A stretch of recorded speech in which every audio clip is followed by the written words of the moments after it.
دل کو سوزن ہے جو امت کے سامنے پیش کرنے کی کوشش کرتا ہوں، اور میرے پاس الفاظ نہیں ہے جو میں آپ کے سامنے بیان کروں گا۔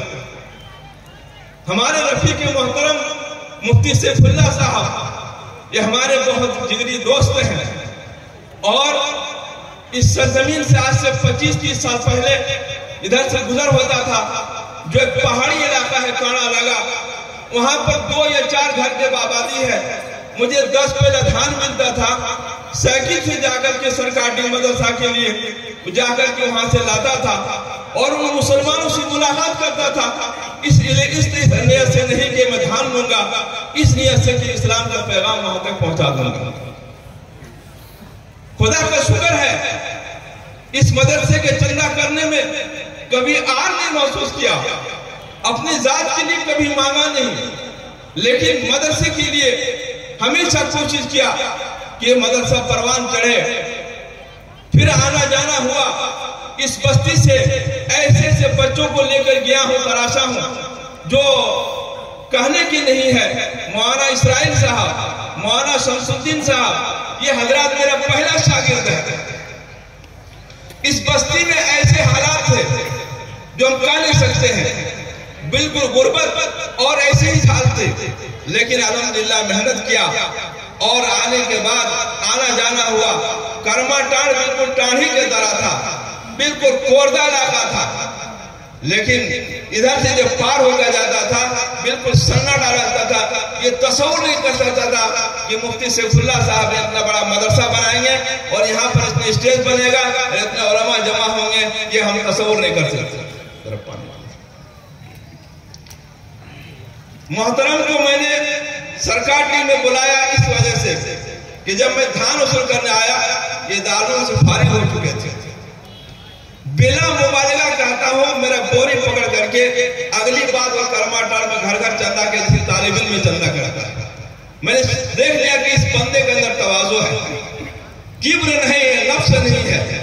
میرا دل مائل ہوا کہ یہ شخص کام کا ہے، جبکہ دارالعلوم سے فارغ ہو چکا تھا، لیکن میں طالب علم میرے شاگرد کی طرح ایسے آئے تھے، میرے پڑھانے کے زمانے میں پڑھ رہے تھے، تو بڑی تواضع کے ساتھ میرے بوری پکڑ کر کے اور گھر گھر چندہ کرنے لگے۔ تو میں سوچ لیا کہ یہ آدمی کام کا ہے، میری نظر انتخاب میں شخص آ گیا۔ میں نے پیش کیا مولی یاسین صاحب کے ساتھ، مولی صاحب نے کہا کہ ٹھیک ہے انہیں بلا لیا جائے۔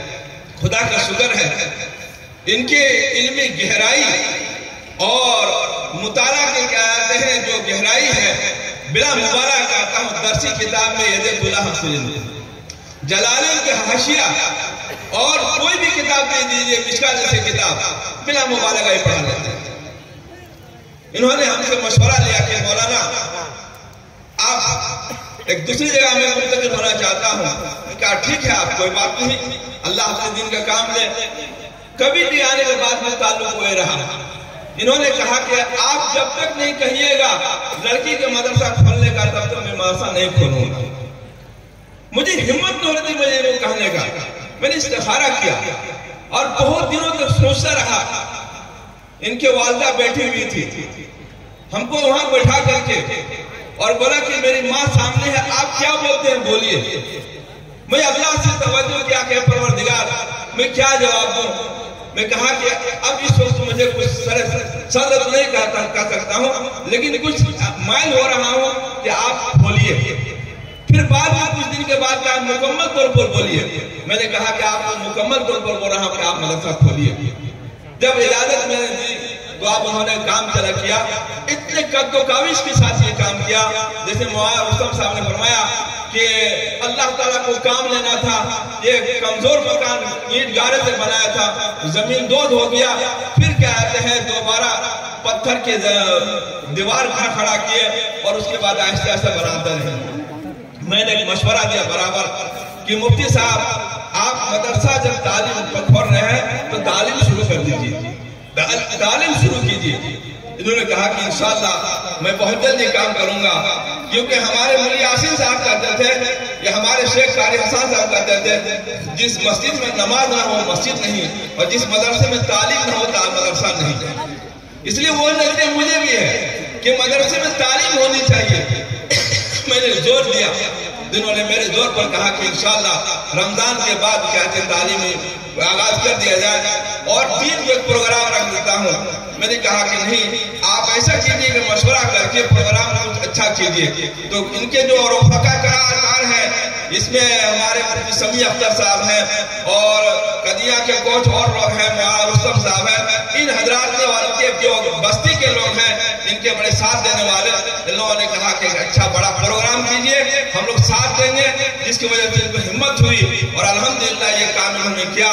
تو میں یہ بات کہنا چاہ رہا تھا جو آیت میں نے پڑھی، من عمل عملا صالحا، عمل صالح کہتے ہیں جو انبیاء علیہ السلام نے جو کام کیا ہے اسی کو عمل صالح کہتے ہیں. اس آیت کے اندر مرد اور عورت دونوں کو کہا گیا ہے کہ عمل صالح کریں.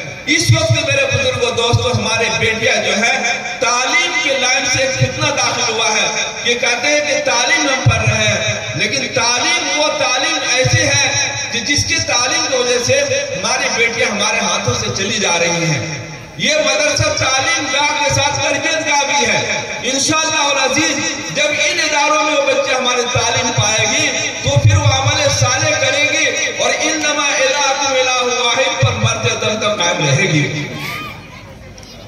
قائم رہے گی. اور وہ اس کا جب عقیدہ پختہ ہو جائے گا تو چاہے دنیا کی کتنے لالچ کو جلا دے، ہمیں امید ہے کہ اس جامعہ القاسم البنات سے پڑھے ہوئے بچیاں غیروں کے ہاتھ سے اپنے ایمان کا سودا نہیں کرے گی. ہمیں امید ہے اس بات کا کہ جب ان مدرسوں میں تربیت پائے گی تو کبھی بھی غیروں کے ہاتھ میں سودا نہیں کرے گی، دوسروں کے ہاتھ میں سودا نہیں کرے گی، دوسرے کے نظارہ نہیں بنے گی، اور وہ پکے سچے کہتے ہیں تربیت یافتہ ہوگی. اور صرف وہ کہتے ہیں اپنے طور پر وہ اصلاح کرنے والے نہیں ہوگی بلکہ پورے گھرانے کو کہتے ہیں اصلاح کرنے والے ہو جائے گی. اس لیے ان کا ہم مبارکباد پیش کرتے ہیں اور بار بار مبارک پیش کرتا ہوں کہ اللہ تبارک و تعالیٰ ان کے عزم کو اور بلند فرمائے اور سریا کے ان کی عزم کو پہنچا دے.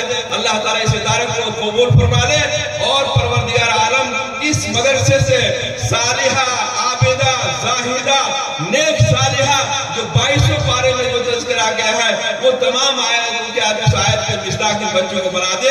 اور فرمایا آتَ لِلْمُحْسِنَاتِ مِنْكُمْ أَجْرًا عَظِيمًا کہ اللہ تعالیٰ ان کے اجر عظیم سے نوازے اور اس بانی کو، ان کے معاملین کو پروردگار خوب اجر عطا فرمائے. اور ہم خاص طور پر ہمارے مولانا محسن صاحب اور مولانا عنایت کلیم صاحب، مولانا ابراہیم صاحب، ان حضرات کے شکر گزار ہیں کہ ان حضرات نے ہم لوگوں پر توجہ فرمائے.